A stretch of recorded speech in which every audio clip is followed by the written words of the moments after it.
This video is our tribute to the Indian superstar Rajinikanth. He is considered as god of Tamil cinema. He is a great actor and human being.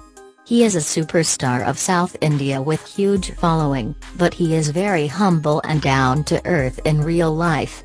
He can sleep on the set without a pillow. He likes driving his car himself. In few years he will be 70 years old, but still he does not worry about his age. He can sleep on the set without a pillow. Above all, he still continues to play main roles in films.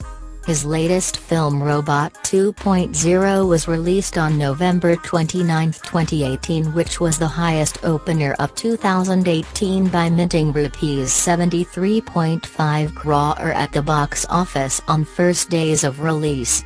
His popularity can be guessed by the fact that when his films are released, firms and businesses declare the day as a holiday. First days of the release is a sort of celebration. It would be no exaggeration to say that in South India, he is revered as a god. Let us know more about the superhero of southern India, Rajinikanth.